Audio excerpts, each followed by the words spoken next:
during your long and distinguished career as a referee, was there any manager who you particularly didn't want to be refereeing for because you'd had sort of an extended, I don't know how yeah. Someone harassing you more than lots of them, unfortunately. So if you look at managers in my day, 2 or 3 stand out, of course they do. And they're all very, very successful managers. And why? It's because they go that nth degree, I think, to squeeze every drop out. The obvious answer is Jose Mourinho. Jose was always one who would question decisions. He was always one who, being very articulate, could probably get the last word in most times. But he was doing it because he was passionate about the game. When the fixtures come through and you look at, am I refereeing Chelsea this weekend? Yes, you think, okay, I've got an additional person to referee here, and that be the manager. So does that make him a bad manager? Probably doesn't. But does that make him somebody who we need to be aware of? Yes, it does. If you go down into the football leagues, you have classic managers like Neil Warnock there. And Neil, even today, he's on the case again because he's articulate, because he's passionate, and because he's, well, dare I say, he's a very intelligent guy, and he understands what's going on. So he's using every ounce to get the upper hand. Steve Evans, manager of Stevenage at the moment. Steve and I have had our run-ins throughout the years, and it's part of the game, as I see it. But there's nobody who's been overtly personal towards me. It's all to do with that moment. After the game, it's a smile in the tunnel and it's see you next week sort of thing. But during the game, yeah, of course it is. It's an us and them situation. Yeah, very obviously highly pressurized situations there that everyone's trying to handle their own emotions. But the same question in terms of players, I'd imagine you refereed Roy Keane fairly often, Patrick Vieira. Yeah. Did you ever feel intimidated, or did you handle it to the best of your ability? Did I feel it?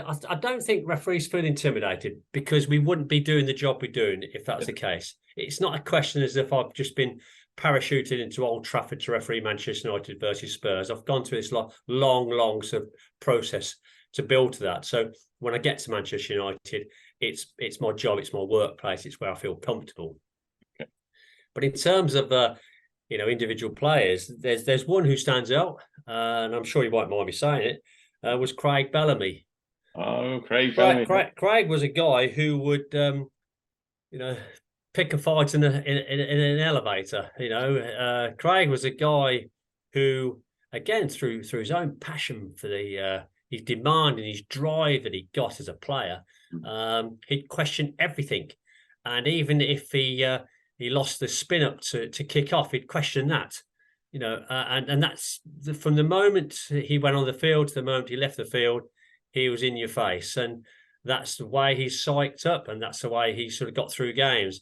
From a referee point of view, it made it quite difficult. And sometimes you just need to ignore players of that nature, and hopefully, like a burning fuse, they go out eventually. But Craig's fuse was always lit. Always lit. I think he's coaching at Cardiff now, I believe. So, was he at Burnley? I think. Oh, is he at Burnley now? Okay. Yeah, I think he went abroad for some time and came back, and now he's with Vincent Kompany. And I should imagine he's quite a character on the coaching field, for sure. And he'd drive the players on to the best of his ability. Okay. Certainly drove me on. Last question then. Officials will continue to wear body cameras in trials during this current season. Do you think this is successfully cutting down on dissent towards ref? And does it bring any other benefits towards officials? So the grassroots, as we mentioned before, suffer at times through physical and verbal abuse from players, from spectators, and from team officials.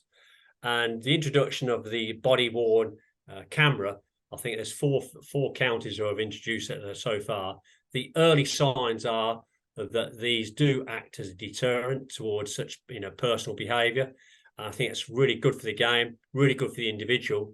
The other benefits, of course, is that people can begin to enjoy the game again now, not refereeing it out of fear because you never know. But also from a playing aspect, players realise, so their enthusiasm will be channeled into their game, into their teammates, rather than into decision making from the referee, because they'll know that there will be evidence there to sort of hang them, if they're found guilty. So it's in its early stages. I think it's really, really good for the game, and anything that we can do to make the game more enjoyable, and these body cameras are clearly making it more enjoyable, has got to be a benefit. And I think that there'll be more counties take up the offer of body cams during the course of this season. We'll wait and see on the statistics, but I'm really, for this initiative, and I think the game in general wants this initiative.